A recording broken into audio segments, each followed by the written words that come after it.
let me tell you, this next person that I'm bringing up, he is the founder of VTLA Insurance Solutions. So he runs a family, family operated brokerage. What is that? A family operated brokerage. So in the past 20 years, he's helped over 19,000 families. Woo. Okay. He's also mentored over 600 agents. Right. Wow. And not only that, so those are business accolades. He's also a man of faith. He has a beautiful wife. I think he's been married for like over 24 years, 4 children in the making. Man, that's true love, right? 4 children. And he's here to really show us exactly how he's done this. With that in mind, let me bring you the great, awesome David Garcia. Woo! Morning, Let's David. go, David. Let's go, David. Man, David, What's get me up, jacked man? How up. you guys doing today? Outstanding. Fantastic. Another day in paradise. Thank the Lord. Unbelievable. Yes. Amen. David Garcia. All right, so today I'm going to focus on showing you guys how to turn your sales into cash flow. Okay.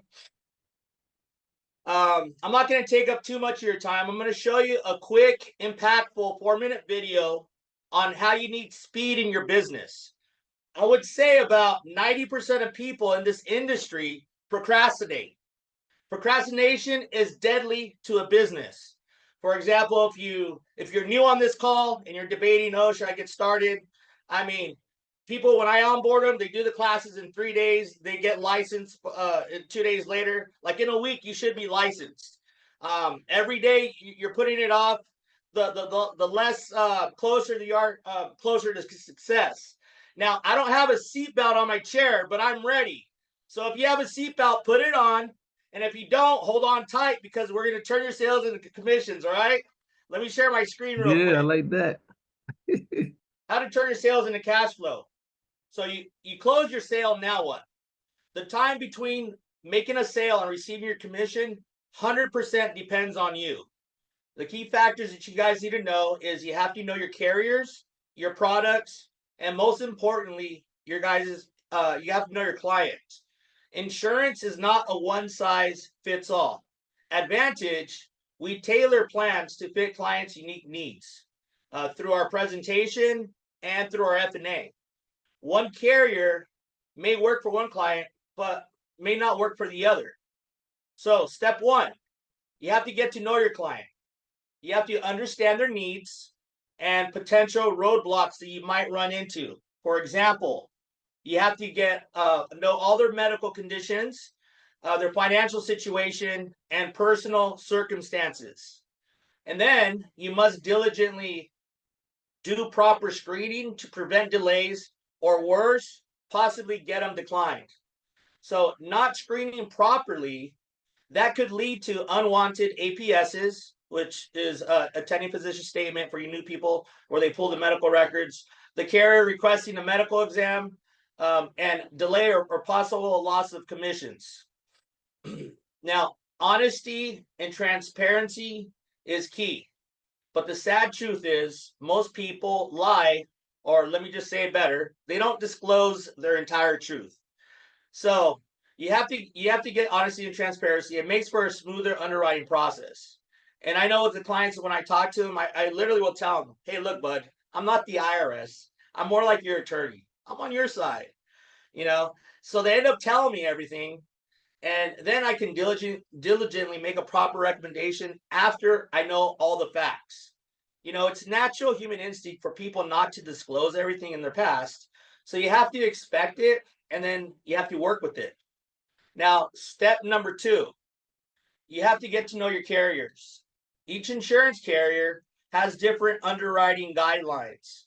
Every carrier has a risk assessment department that you can call at any time, and you can speak to an underwriter and discuss their underwriting risks to help you determine if the client is a good fit for that product that you're recommending. And if you're new, this is very important to learn, okay, because it's going to speed up your placement, resulting in more cash flow. For example, diabetic. A lot of people have diabetes these days. Some carriers offer standard ratings without an APS or medical exam, whereas other carriers require both or won't even make a diabetic an offer. So knowing your carriers ensures fast approvals and quick placements. Some key takeaways that I took from Fidelity and Guarantee Life headquarters when I had when they sent me up there about 3 months ago. I actually got to speak to a senior underwriter, and he basically said, "Hey, look, make sure that you disclose everything on the application: medications, conditions, doctor visits, etc." And he gave me an example. Let's just say an example: a diabetic applies for insurance, and you say all the medications that they're on. You include a cover letter, and if people have medical issues, include a cover letter. It's going to increase your placement about 50%. It's a little key right there. And then guess what? And let's just say some guy was diabetic, taking metformin, 500 milligrams twice a day. You disclose his last A1C reading, and he checks his blood sugar daily. Guess what? He's approved overnight. That same client, though, you omit one medication. Guess what?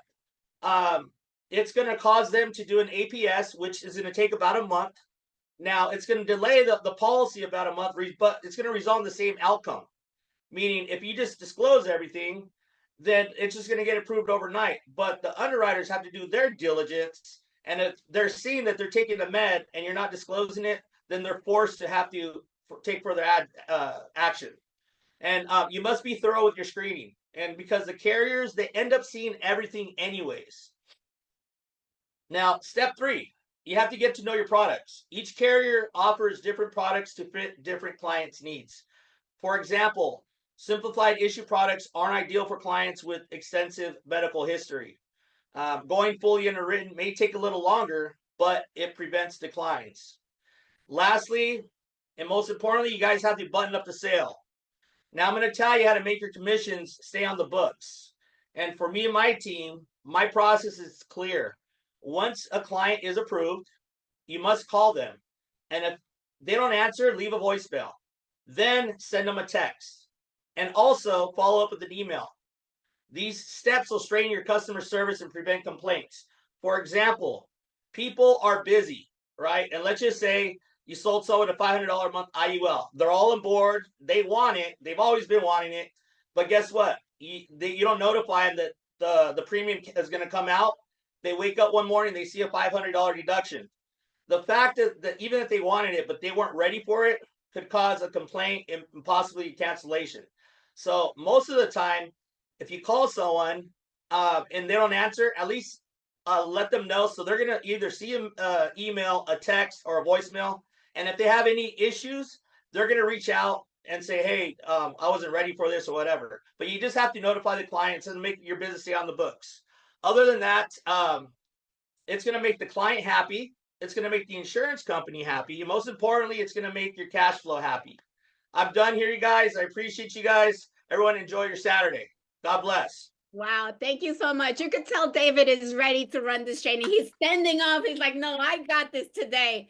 Thank you so much, David, for all of that. I took some notes. I believe you're absolutely right when you talk about speed. You know, I think about agility, making sure that we do what we need to do efficiently and diligently. Thank you so much for that. That's big. So now, right, with that, amazing. Make sure you take notes. Make sure you implement some of the systems. I took a picture. Did you guys see the background that he used in his presentation? Let's give a shout out to the expansion of where? Canada. Let's go. I don't know. I look at the little things, right? Tell us, David, why did you use that background? Guys, we're international. What companies are that? We're taking big leaps forward, guys. That's right. That's right. So I'm excited about that because you know what? When you pay attention to the details and to the message, you receive it because we are expanding internationally. And I love it. Thank you.